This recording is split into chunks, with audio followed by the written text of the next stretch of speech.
আপনার বেতন কত ভাই? ৬,০০০। একটু দাঁড়ান, কষ্ট করে একটু দাঁড়ান।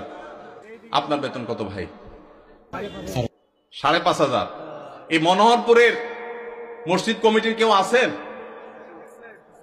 মুসল্লি কেউ আছেন কিনা? অন্তত যারা আছেন আত্মন্ত মুসল্লি কারা? কেউ হাত তুলবে না।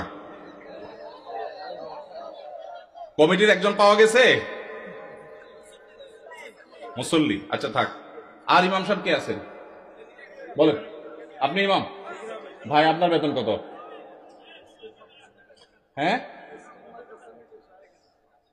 মসজিদ থেকে বেতন কত বলতেছি? মসজিদ মাদ্রাসা দুই ডিউটি বেতন 11.5। তার মানে আমরা যদি 5.5 ধরি তাহলে 5.5 মসজিদ থেকে বলা যায়। 5 ওয়াক্ত নামাজ পড়ান, ইমামতি করেন, 5 ওয়াক্ত নামাজ পড়ান, 5,500 জুমা সহ। আপনার কোন এলাকা? এই গ্রামের নাম বলেন? ডুলিপাড়া। কই মাহফিলের আয়োজক কারা? সামনে আসেন না, সামনে আসেন। কই পোস্টার কই? নাম বলার আগে সামনে আসেন। নামই নেই। আচ্ছা, আর ইমাম সাহেব আছেন আর 1-2 জন?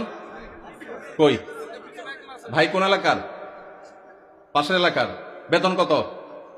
হ্যাঁ, 8,000। কোন এলাকার? নোয়াগ্রাম। নোয়াগ্রামের ভাইরা নিশ্চয় আছেন। আমি আপনাদের শরম দিতে চাই না, আপনাদের কারো হাতও তুলতে চাই না। ইমাম সাহেবদের জবানবন্দি নিলাম, ধন্যবাদ। আর কোন ইমাম সাহেব আছেন? মুরব্বী দাঁড়ান একটু। ইমাম সাহেব দাঁড়ান, কষ্ট করে। কোন এলাকার ভাই? জি,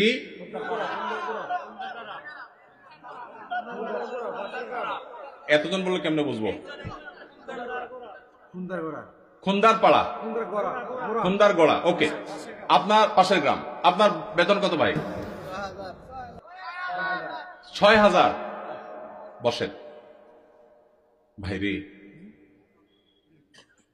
প্রশ্ন প্রসঙ্গে চলে আসলো, এতজন ইমামের জবানবন্দি আমরা নিলাম। হয়তো খুঁজলে আরো 10-20 জন ইমাম পাওয়া যাবে। অনেকে হয়তো চক্ষু লজ্জায় হাতটা উঠাচ্ছেন না, বলছেন না।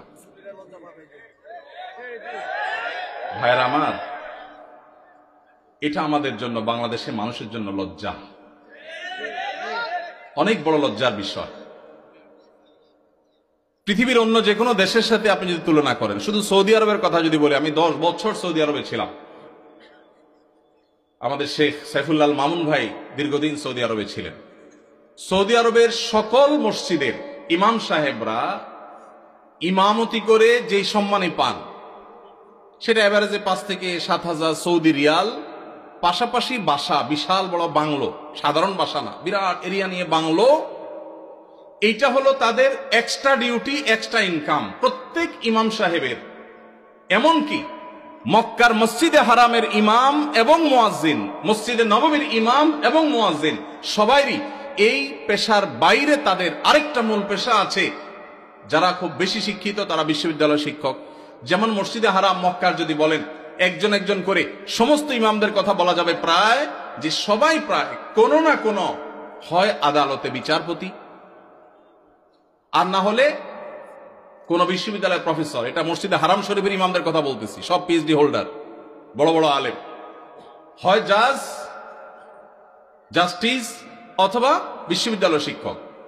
হারাম শরীফের একজন মুয়াজ্জিন, 2 জন মুয়াজ্জিনের অফিসে আমি গিয়ে সাক্ষাৎ করেছি। আপনিও ছিলেন সাথে, শেখও ছিলেন সাথে। এক বাংলাদেশি ওই মুয়াজ্জিন সাহেব, হারাম শরীফের মুয়াজ্জিন, ওনার খেদমত করে। আমাকে বলে যে, আমরা হোটেলে ছিলাম, বলো যে ভাই আমি তো হারামের মুয়াজ্জিনের খেদমত করি, ওনার অফিসে চাকরি করি, টি বয়, বাংলাদেশি ভাই। বলে যে ওনাকে বলছি যে আমার দেশে এক হুজুর আসছে, ওমরা করতে, দেখা করতে যাবেন কেন? হারাম শরীফের মুয়াজ্জিনের সাথে দেখা করাও তো সৌভাগ্যের বিষয়, চলেন যাই। গেলাম, যায় দেখি একটা কোর্টে উনি একটা সাধারণ একটা ডেস্কে চাকরি করেন, হারামের মুয়াজ্জিন। আমরা যদি বাইতুল মুকাররমের মুয়াজ্জিন হইতাম তো আমাদের ঠেলায় তো মানুষই টিকতো না, আবার চাকরি করা। হারামের মুয়াজ্জিন, যে বেতন, যে প্রটোকল, যে সম্মান, আবার চাকরি করা লাগে, কিন্তু করতেন। পাড়া মহল্লার যে সমস্ত মসজিদের ইমামরা, মুয়াজ্জিনরা, তারা সবাই হয় পুলিশে চাকরি করে, আর না হলে কোনো স্কুলে তারা শিক্ষকতা করেন। বেশিরভাগ এই দুই ক্যাটাগরিতেই থাকেন। আমি সৌদিতে যে বাসায় ছিলাম, আমার বাসার পাশের মসজিদ, যে মসজিদে ৫ ওয়াক্ত নামাজ আমি জামাতে পড়ার সুযোগ পেতাম, সেই মসজিদের ইমাম সাহেব, তিনি বিরাট বড় শিল্পপতি, অনেক ব্যবসা প্রতিষ্ঠান, তার অনেকগুলো বড় বড় চেইন সব super market, Dahiya super market নাম, বিরাট নাম করা দাম্মাম। ভাইরে, ইমাম সাহেবদের অন্য বড় বড় চাকরি এবং ব্যবসা থাকার পরও মসজিদ থেকে তাদেরকে বাংলো এবং বিরাট বড় সম্মানে দেয়া হয় সৌদি আরবে। আপনি বলবেন সৌদি আরব মানুষের বেতন অনেক বেশি, বেতন অনেক বেশি এই জন্য বাড়ি অনেক বড়টা দেয়, বেতন অনেক বেশি এই জন্য টাকা বাংলাদেশি টাকায় ১.৫ লাখ ২ লাখ দেয়, এটা হলো সেকেন্ড ইনকাম, তার ফার্স্ট ইনকাম আরেকটা আছে। তাই বলে আপনি ৫-৬ হাজার টাকা দিবেন? ঢাকা শহরের কাজের বুয়াদের বেতনও ৫-৬ হাজার টাকা নাই অনেক বাসা।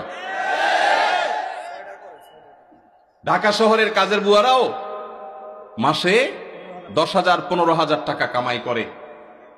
ঢাকা শহরে কোন দারোয়ানের বেতন ৫,০০০-৬,০০০ টাকা নাই, কোন পিয়নের বেতন ১০,০০০ টাকার নিচে নাই। সেখানে কুমিল্লা শহরের কাছে, এটা সদর থানা এবং শহরের কাছে, এই জায়গায় ৫-৭ হাজার টাকা আজকালকার বাজারে চাউলের টাকা জোগাড় করা তো কঠিন হয়ে যায়। এই ইমাম সাহেব আবার যখন কোন একটা কাজ করতে যাবেন ইমামতির পাশাপাশি বলবে, হুজুর আমাদের দুনিয়াদার হয়ে গেছে, হুজুরদের দুনিয়ার লোভে ধরছে। এক বেটা, তার মসজিদের মুসল্লিরা ইমাম সাহেবকে এরকম খোঁচাইত, বেতন দেওয়ার নাম নাই, ইমাম সাহেব আর কিছু করলে ডিস্টার্ব করত। তো ওই মসজিদে একজন ভালো মানুষ ছিল, উনি বললেন, হুজুর আপনাকে আমি ওই যে মুসিরা যে জুতা পলিশ টলিশ করে ওইরকম একটা বাক্স কিনে দেব, সাথে রং টং যা লাগে, ডাস্টার, ব্রাশ, এগুলো সব দিয়ে দিব।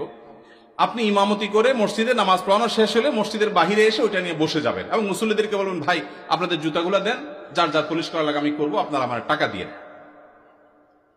ইমাম সাহেব চোখ বড় বড় হয়ে গেছে, কি বলে রে বেটা?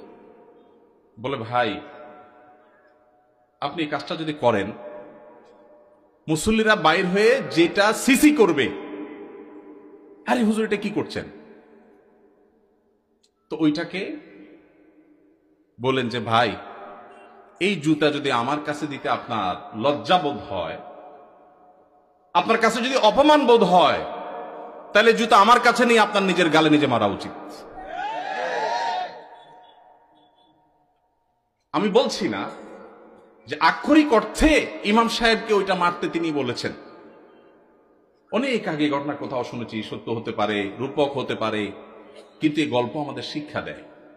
আমাদের মসজিদের ইমাম সাহেবদের, মুয়াজ্জিন সাহেবদের সম্মানে আমরা দিতে চাই না, মাহফিল করে বক্তার জন্য মোটা অঙ্কের হাদিয়া রেডি রাখি। আপনারা বলবেন, হুজুর আপনিও তো মোটা অঙ্কে নিয়েই যাবেন, ওয়াজ তো করতেছেন। ভাই আমাকে মোটা দেখ, চিকন দেখ, না দেখ, এটা নিয়ে আমার মাথা ব্যথা নেই, আলহামদুলিল্লাহ। এবং আল্লাহর মেহেরবানিতে এটা আমার কোনো প্রত্যাশাও নাই আল্লাহর ফজলে। কিন্তু মাহফিল আয়োজকদেরকে বলতে চাই, যারা মাহফিল আয়োজন করেন, লক্ষ লক্ষ টাকা যদি মাহফিল পিছনে খরচ করতে পারেন, ইমাম সাহেবদের বেতন কেন 15টা হাজার 20টা হাজার টাকা হতে পারে না?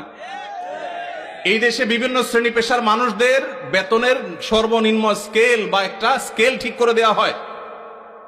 আমি দাবি করতে চাই,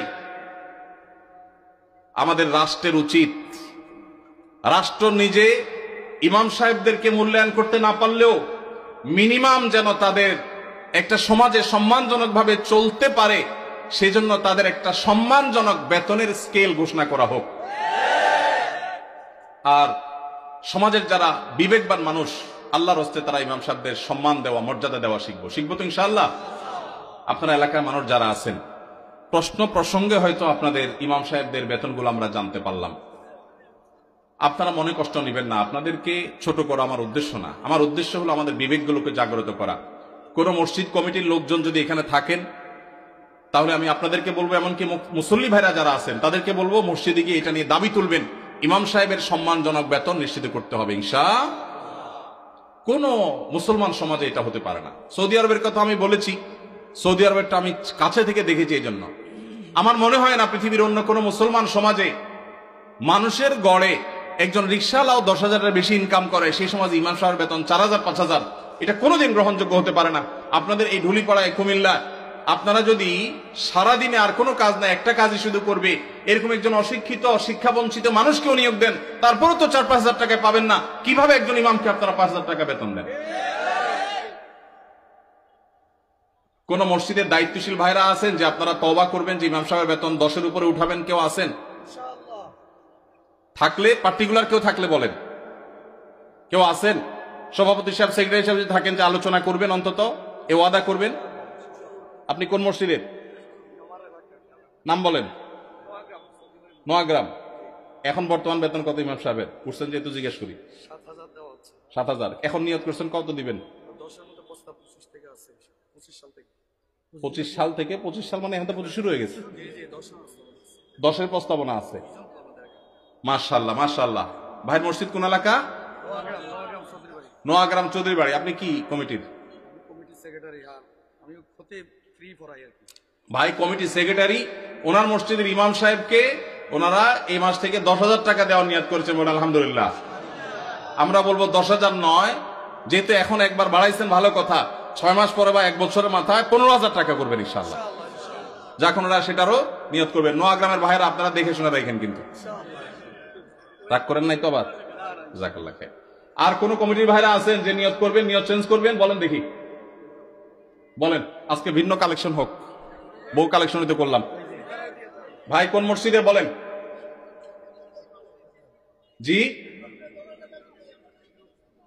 মাশাআল্লাহ। 10,000 রানিং দিচ্ছেন, একটা ভালো উদাহরণ পাওয়া গেল। মাশাআল্লাহ মাশাআল্লাহ, ভালো উদাহরণ আছে। কোন এলাকার? আলমপুর। কিন্তু 10,000 টাকা তো যথেষ্ট না ভাই। কবে নাগাদ আনুমানিক একটা আইডিয়া দেন না? আইডিয়া দেন না, আলাপ করেই তো দিবেন। আপনি তো একা দিবেন না, অন্তত প্রস্তাবনা দিয়ে যে মাহফিল থেকে হুজুররা প্রস্তাবনা দিছে, অন্তত 15,000-এর ভিতরে রাখেন, 12 থেকে 15 ভিতরে ইনশাআল্লাহ। কবে নাগাদ? আলোচনা সাপেক্ষে। ঠিক আছে। আপনি মসজিদ কমিটির কি? সেক্রেটারি সাহেব। মাশাআল্লাহ, আল্লাহ সেক্রেটারি সাহেবকে তৌফিক দান করুন, বলুন আমিন। একটা ভালো দৃষ্টান্ত। ভাইরা 10,000 দিচ্ছেন মাশাআল্লাহ, কিন্তু 10,000 যথেষ্ট না ভাই।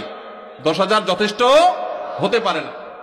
আল্লাহ তাআলা আমাদেরকে উলামায়ে কেরামের, মসজিদের ইমাম সাহেবদের মূল্যায়ন করার তৌফিক নসিব করুন।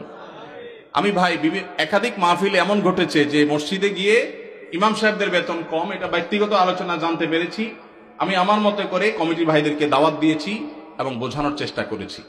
আমরা মাহফিলের জন্য যদি লাখ লাখ খরচ করতে পারি, কেন ইমাম সাহেবদের দিতে পারবো না? আল্লাহ আমাদেরকে তৌফিক দান করুন।